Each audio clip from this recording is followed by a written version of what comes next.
Hello students, good evening everybody. आइए आज हम बात करते हैं कंजंक्शंस के बारे में। कंजंक्शंस क्या है? What is conjunction? कंजंक्शन क्या है? जॉइनिंग वर्ड्स हैं, सीधी सी बात है, ये जॉइनिंग वर्ड्स हैं, जॉइनिंग वर्ड्स हैं। दूसरी बात अपने यूं कहें कि इनको हम लिंकिंग वर्ड्स भी कह सकते हैं, लिंकिंग वर्ड्स भी इनको कह सकते हैं। ये किसको लिंक करते हैं, किसको ज्वाइन करते हैं, किसको जोड़ते हैं? ये टू सेंटेंसेस को जोड़ते हैं, टू सेंटेंसेस को जोड़ते हैं, या फिर ये कई बार टू वर्ड्स को भी जोड़ते हैं। तो इसलिए इनका नाम कंजंक्शन है। कन मीन्स होता है टुगेदर, जंक्शन मीन्स होता है जोड़ना, और इन दो शब्दों से मिलकर के इसका निर्माण हुआ है कंजंक्शंस। तो कंजंक्शन क्या है? ज्वाइनिंग वर्ड्स है, लिंकिंग वर्ड्स है, या ये टू सेंटेंस को जोड़ता है या फिर ये टू वर्ड्स को जोड़ता है। अब हम बात करते हैं कैसे कंजंक्शन टू वर्ड्स और टू सेंटेंसेस को जोड़ता है। देखिए, सेंटेंस आपको दिया है Anurag and Saurabh. Anurag and Saurabh are brothers. अब यहां अनुराग और सौरभ दो नाम हैं, उनको जोड़ने वाला आपको दिख रहा है, कौन है? एंड। तो एंड क्या हुआ? यहां पर कंजंक्शन हुआ। ओके। दूसरी अगर हम बात करें कि take this and give that, take this and give that. अब ये सेंटेंस है, इसमें फर्स्ट सेंटेंस है टेक दिस, दूसरा सेंटेंस है गिव दैट, और उनके बीच में क्या है? एंड। तो एंड क्या हुआ? कंजंक्शन है। तो इस तरीके से हमारे कंजंक्शंस जो होते हैं वो अलग अलग प्रकार के होते हैं, ठीक है ना। कंजंक्शन अलग अलग प्रकार के होते हैं। इसमें कोऑर्डिनेटिंग कंजंक्शन होते हैं और सबऑर्डिनेटिंग कंजंक्शंस होते हैं। हम पूरी चर्चा ना करके हम यहाँ पर ऐसी चर्चा करेंगे कि कौन कौन से कंजंक्शन किस तरीके से जोड़ते हैं, हम उनका सेंटेंसेस में यूज कैसे करते हैं, बस इतनी ही चर्चा इसके अंदर करेंगे, क्योंकि इससे संबंधित क्वेश्चंस जो हैं वो एग्जाम में पूछे जाते हैं।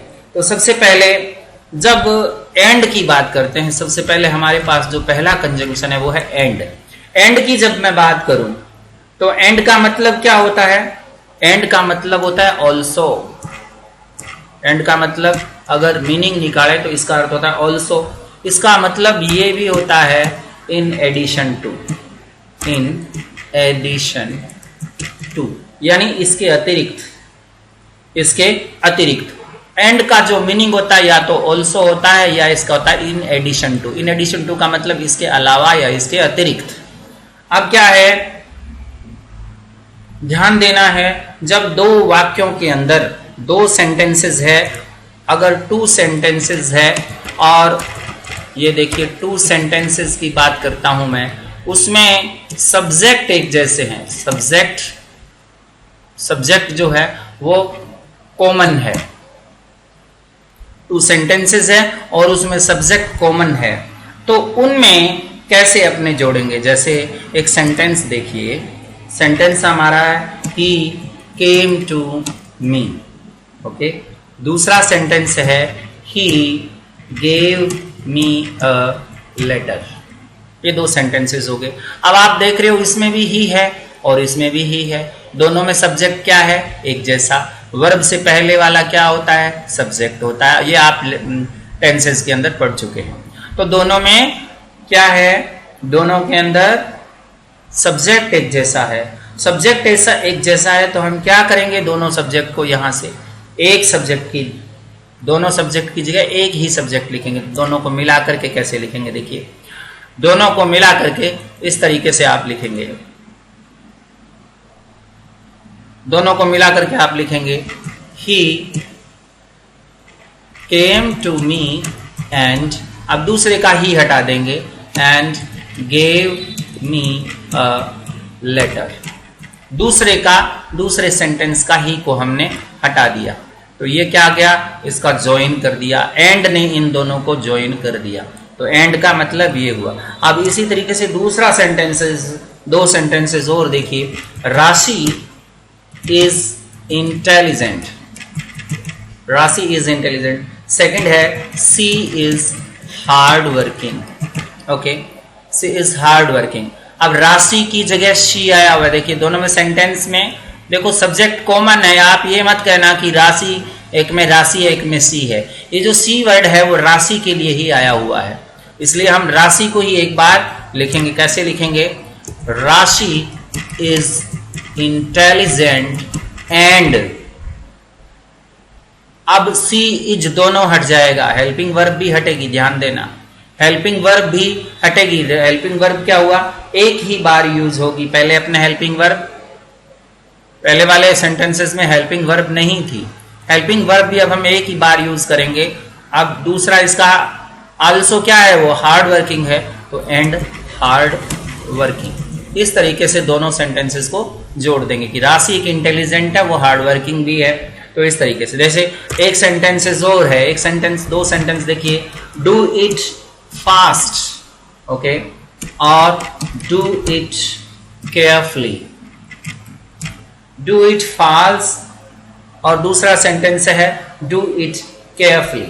अब देखो दोनों में सब्जेक्ट डू वर्ब कॉमन दिखाई दे रही है और डू इट ये पूरा सेंटेंस कॉमन दिख रहा है, डू इट।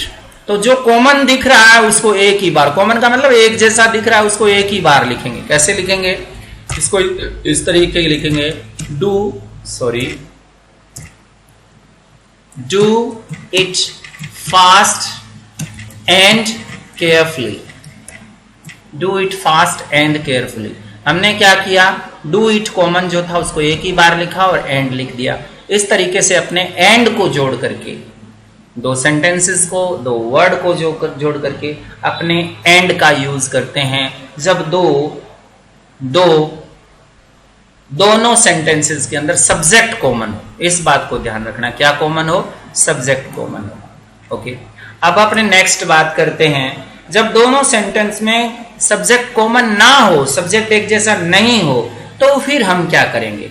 देखिए फिर हम ऐसे करते हैं, जैसे लिखा Ram went to Kota. Okay, की सेंटर है सीता वेंट टू कोटा। अब देखिए इसमें राम और सीता दोनों अलग अलग सब्जेक्ट हैं, लेकिन दोनों कहां गए? इसका प्रेडिकेट पार्ट जो सब्जेक्ट के बाद वाला पार्ट जो है वो एक जैसा है, वेंट टू कोटा। जो एक जैसा पार्ट है उसको हम एक बार लिखेंगे। तो कैसे लिखेंगे? जो एक जैसा नहीं है उनके बीच में हम एंड लगाएंगे। कैसे लिखेंगे? Ram and Sita. Okay, Ram and Sita. अब वेंट टू कोटा क्या है? एक जैसा है दोनों में, तो क्या करेंगे? Went to Kota. ओके, हो गया ना? Ram and Sita went to Kota. इस तरीके से अपने इसको करेंगे, सॉल्व करेंगे। ऐसे ही आप एक सेंटेंस, दो सेंटेंस और देखिए। Gaurav is a good boy. Gaurav is a good boy. Ravi is a good boy. अब यहां देखना है आपको, सब्जेक्ट वर्ब कनकोड में आपने पढ़ा, क्या पढ़ा कि जब सब्जेक्ट प्लूरल होता है तो हेल्पिंग वर्ब प्लूरल के अकॉर्डिंग आएगी। इसमें देखिए Gaurav is a good boy, Gaurav singular है तो इज आया हुआ है। Ravi is a good boy, Ravi singular है तो इज आया है। लेकिन गौरव और रवि दोनों मिलेंगे, यहां देखिए कैसे मिलेंगे? गौरव एंड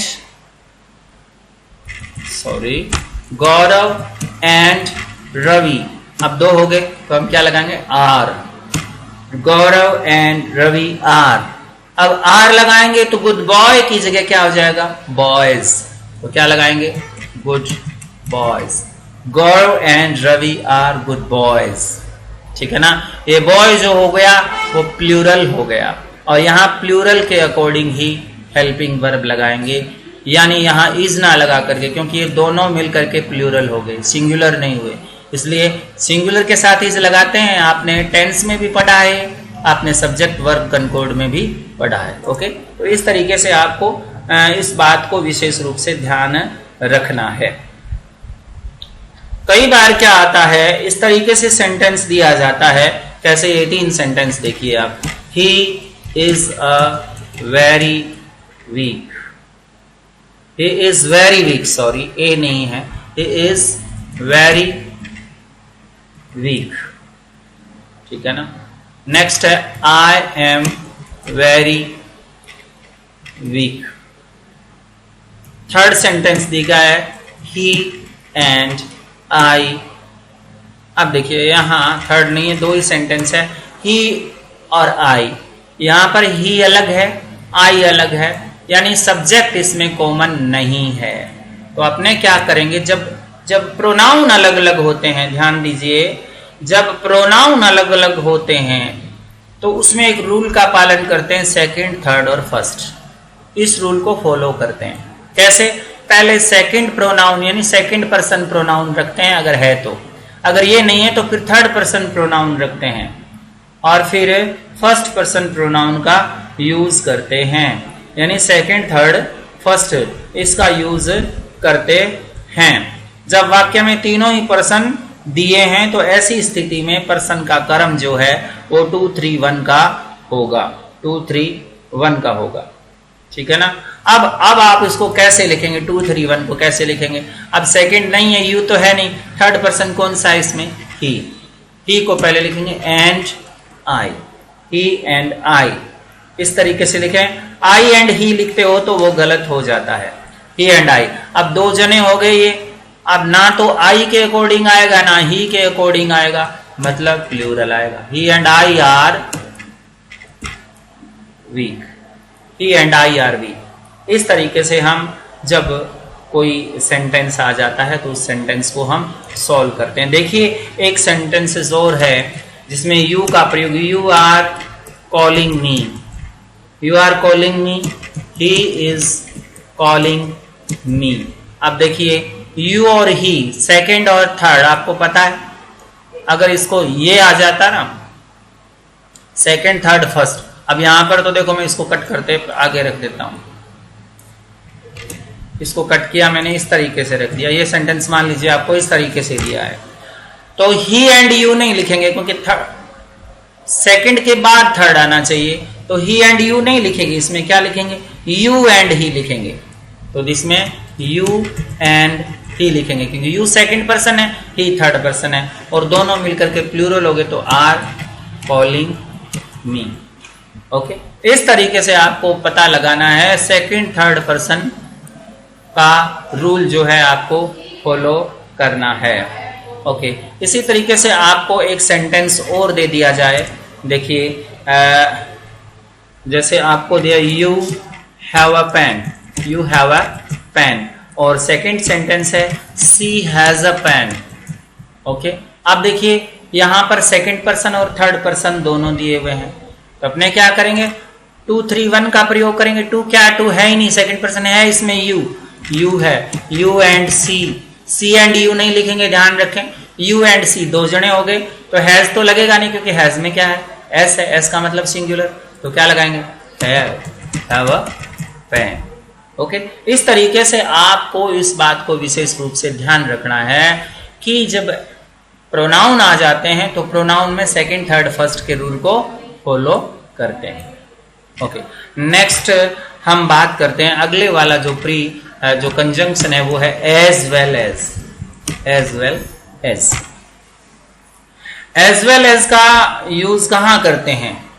यानी दो समान वर्ग के, दो जो बिल्कुल एक जैसे वर्ग के जो शब्द हैं या दो फ्रेजेस जो हैं उनको जोड़ने के लिए इसका यूज किया जाता है, ठीक है ना। जैसे दोनों की क्वालिटी एक जैसी हो, दोनों की प्रकृति एक जैसी हो, नेचर एक जैसी हो, तो उनको जोड़ने के लिए अपने एज वेल एज यूज करते हैं। कैसे यूज करते हैं? जैसे आपको ये दिया है he is fond of sweets, he is fond of sweets। Okay, second sentence है I am fond of sweets।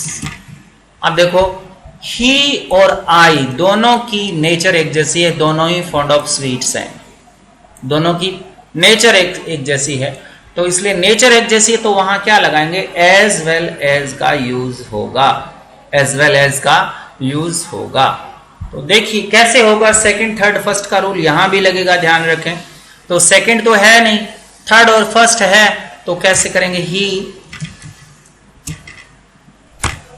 As well as, he as well as I. अब यहां आ गया he as well as I. अब एक बात यहां ध्यान रखनी है कि जब एज वेल एज जुड़ता है तो हेल्पिंग वर्ब प्लूरल नहीं होती। हेल्पिंग वर्ब सिंगुलर और प्लूरल का मतलब नहीं देखते, फिर क्या देखते हैं? फर्स्ट सब्जेक्ट देखते हैं कि फर्स्ट सब्जेक्ट कौन सा आया है। ही आया है तो ही के अकॉर्डिंग यहां पर हेल्पिंग वर्ब लगाएंगे is. He as well as I is fond of sweets, है ना? ऐसे ध्यान रखना है, he as well as I is fond of sweets. एक सेंटेंस और देखिए, जैसे आपको दिया है they are intelligent, they are intelligent, इसमें दिया है सी इज इंटेलिजेंट, ये दिया है। तो वही सेकंड थर्ड फर्स्ट वाला रूल इसमें तो फॉलो ही नहीं हो रहा है कि दोनों ही थर्ड है, तो there is not any problem. तो अपने कैसे करेंगे? अगर दे को पहले लगाते हैं और सी को पहले लगाते हैं तो इसमें फर्क पड़ता है। फर्स्ट सेंटेंस के अंदर देखो दे एज वेल एज सी, अब दे एज वेल एज सी, अब दे के अकॉर्डिंग फर्स्ट के अकॉर्डिंग हेल्पिंग वर्ब क्या लगेगी? इज तो लगेगी नहीं, क्या लगेगी? Are, are intelligent. ओके, अगर इस सेंटेंस को अपने इस तरीके से लिखते सी एज वेल एज दे, तो फिर क्या लगाते हैं अपने? Is intelligent. अब ये ध्यान रखना है कि आपको फर्स्ट सब्जेक्ट देखना है कौन है, उसके अकॉर्डिंग हेल्पिंग वर्ब का यूज करना है। इसको आप विशेष रूप से ध्यान रखेंगे एज वेल एज में। और देखिए आपको कहा you are innocent, you are innocent, आप भोले भाले हो। He is innocent. आप देखिए सेकंड थर्ड का रूल होता है तो यू को पहले लगाएंगे, तो क्या आ गया? यू, यू आ गया। तो यू की बात करें, you as well as he, you as well as he, you के अकॉर्डिंग क्या लगेगा? Are innocent. ओके, ये होगा you as well as he are innocent. Next है आपका you were absent, you were absent, you were absent, I was absent, I was absent. ये दो चीज दी, you were absent and I were absent. कैसे बनाएंगे? देखिए second first, second third, third है नहीं तो फर्स्ट है you as well as I. अब लगाएंगे यू के अकॉर्डिंग वर एब्सेंट। आपको हेल्पिंग वर्ब के बारे में आप सीख चुके हैं, वॉज नहीं लगेगा, यू के साथ वर लगता है, आई के साथ वॉज लगता है। तो इस तरीके से ध्यान रखना है, इस तरीके से आपको ध्यान रखना है कि एज वेल एज का यूज जो है अलग अलग सेंटेंसेस में अलग अलग तरीके से होता है, और जब अलग अलग तरीके से होता है तो अलग अलग तरीके से उनके साथ जुड़ता भी है, ठीक है ना? एज वेल एज में ध्यान रखना है कि अपने को फर्स्ट सब्जेक्ट के अकॉर्डिंग, फर्स्ट सब्जेक्ट के अकॉर्डिंग हेल्पिंग वर्ब या मेन वर्ब का यूज करना है। तो फर्स्ट सब्जेक्ट के अकॉर्डिंग अपने हेल्पिंग वर्ब या मेन वर्ब का यूज करना है, ठीक है ना? हर एक में रूल वही लागू मत कर देना। एंड में क्या है? प्लूरल हो जाती है, प्लूरल होते ही तो प्लूरल के अकॉर्डिंग करेंगे। एज वेल एज में फर्स्ट सब्जेक्ट के अकॉर्डिंग करते हैं, लेकिन कई बार क्या होता है, जैसे ये आ जाए, अब आपको कई बार यूं दे देता है Ram and Shyam, Ram and Shyam are good boys, एक sentence. Second sentence both Ram and Shyam are good boys. Third sentence not only Ram but also Shyam,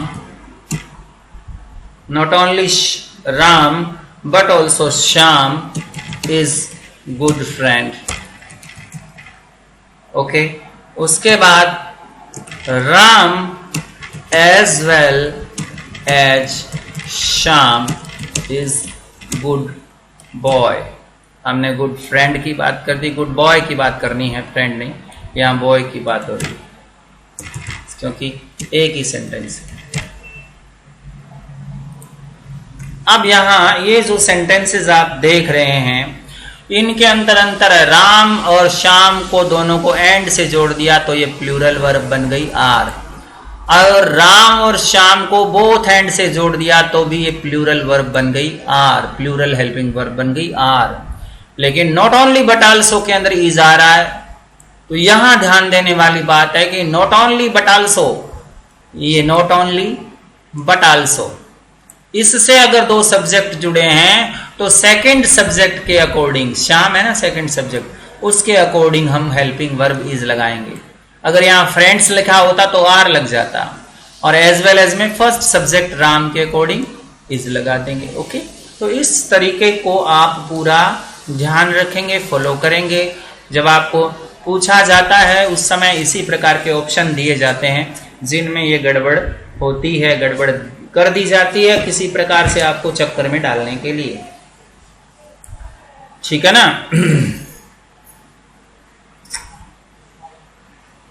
दूसरे एग्जाम्पल भी आप देख लीजिए। जैसे आपको ये कहा I teach Mohan, I teach Sohan, ये दो सेंटेंस दे दिए। अब एंड से जोड़ना है तो कैसे जोड़ेंगे, देखिए I teach Mohan and Sohan, I teach Mohan and Sohan. यहां आई टीच दोनों क्या है, कॉमन है, मोहन और सोहन अलग है तो उसको एंड से जोड़ दिया, और यहां पर आई टीच कॉमन था। अब देखिए इसको अपने बोथ हैंड से जोड़ें तो कैसे जोड़ेंगे, आई टीच कॉमन है वो वैसे का वैसा रहेगा।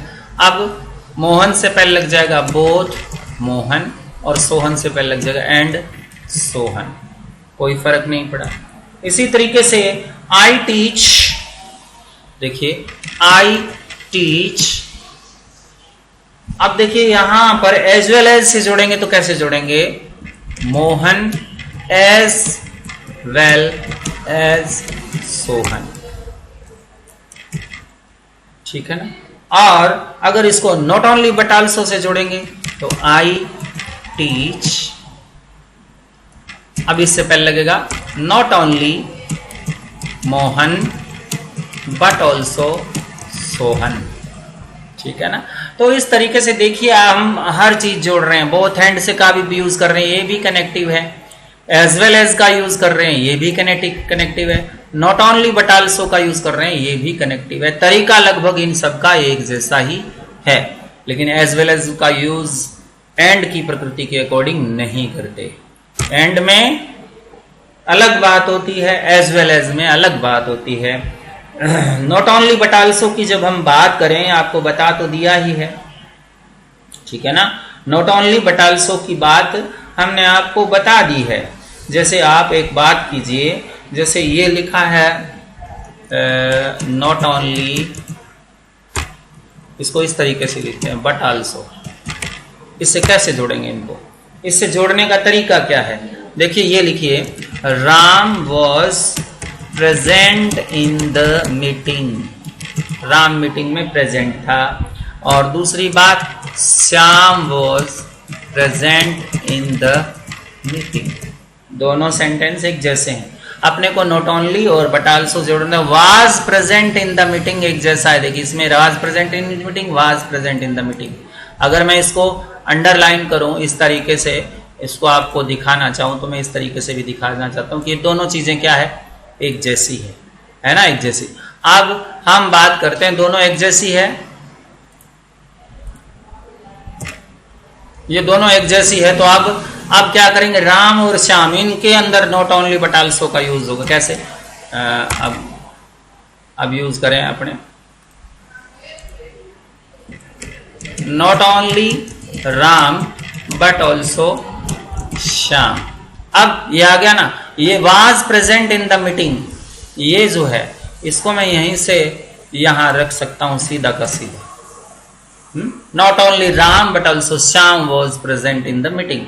अब वॉज क्यों लगाया, क्योंकि सेकंड पर जो सब्जेक्ट है वो श्याम है, इसके अकॉर्डिंग यहाँ पर आ गया, ठीक है ना। तो सेकंड सब्जेक्ट के अकॉर्डिंग अपने क्या लगाते हैं, नॉट ओनली बट आल्सो में हेल्पिंग वर्ब और दूसरी वर्ब दोनों का ही यूज करते हैं। जैसे आप इसका एक एग्जाम्पल और देखिए कैसे, आपको ये आया हुआ है,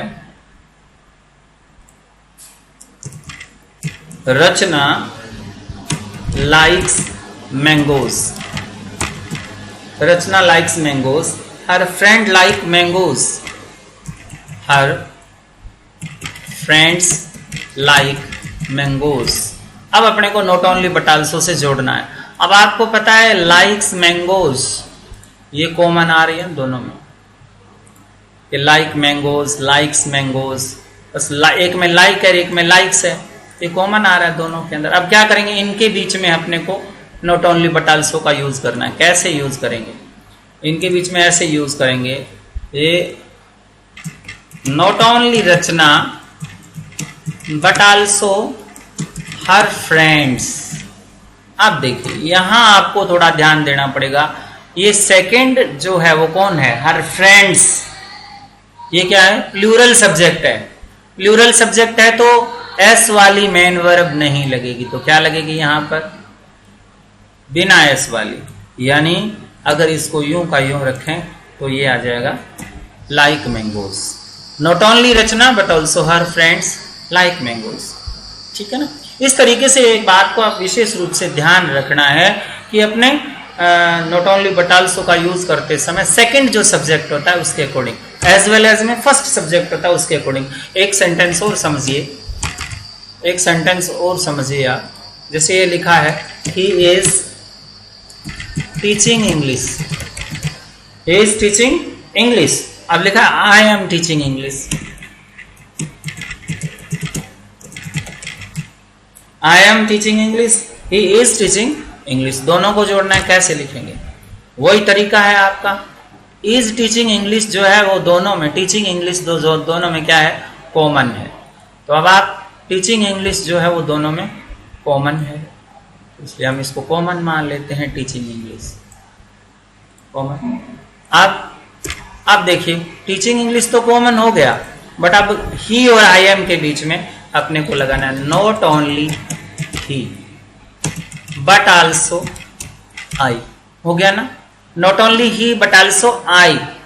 अब क्या लगाएंगे, आई क्या है, सेकंड पर्सन, सेकंड सब्जेक्ट है, तो सेकंड सब्जेक्ट के अनुसार क्या लगना चाहिए, इज एम लगना चाहिए, आर नहीं लगेगा, क्या लगेगा, एम लगेगा।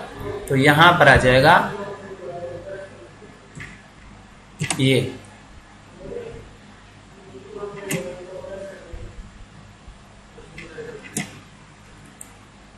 यहां पर आ जाएगा ये आई एम टीचिंग, ठीक है ना। तो यहां पर I am teaching, not only he but also I am teaching English.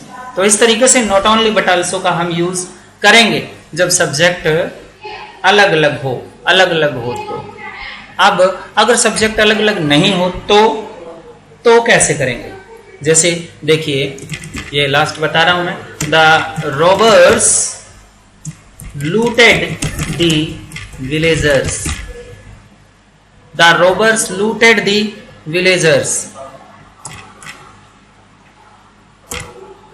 the robbers looted the villagers। second है they killed them।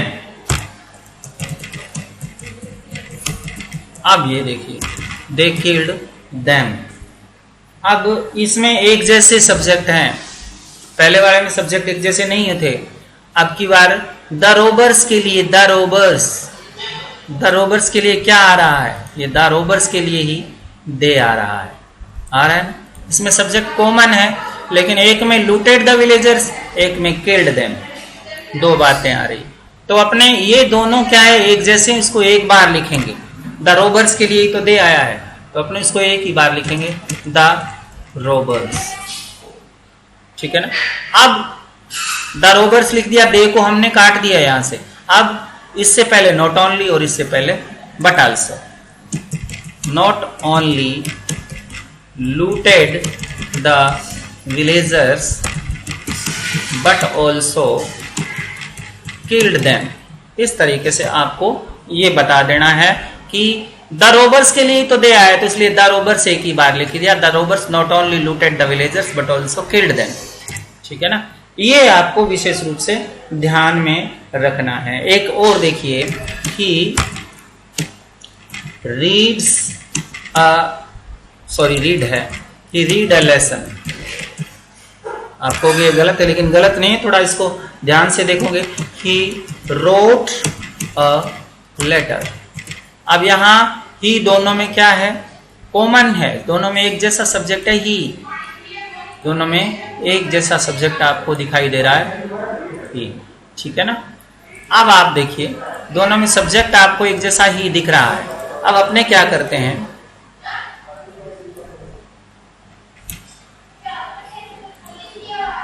ही आपको दोनों में दिख रहा है, ये ही और इधर ये ही, दोनों दिख रहे हैं। ही को एक ही बार लिखना है, ही लिख दिया।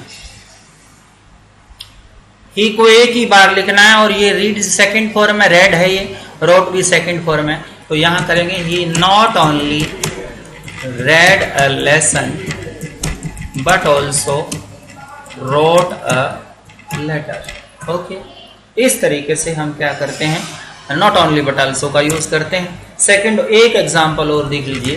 Piyush is intelligent, Piyush is intelligent, he is hard working also. यहां दे दिया इज हार्ड वर्किंग ऑल्सो, तो यहां करेंगे पीयूष जो वर्ड है, पीयूष की बात करें और ही की बात करें। पीयूष के लिए ही तो ही आया है, पीयूष के लिए तो ही आया है, तो अपने क्या करेंगे, पीयूष को एक बार लिखेंगे। क्या लिखेंगे, पीयूष, पीयूष लिख दिया हमने।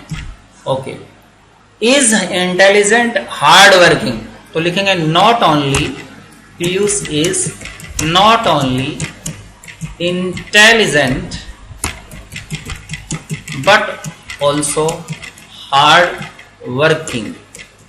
अब ध्यान देना, ये ऑल्सो जो था इसको हमने नहीं लिखा क्योंकि ऑल्सो पहले आ चुका है, तो ये ऑल्सो जो है वो रिडंडेंट वर्ड है, फालतू का शब्द है, इसको हम यहां से हटा देंगे। तो इस तरीके से आपको आज मैंने बताए हैं and as well as not only but also. तो इसको आप करें, ध्यान से समझें, और जब भी आपको एक्सरसाइज दी जाए तो उस समय एक्सरसाइज को सॉल्व करें। Thank you very much.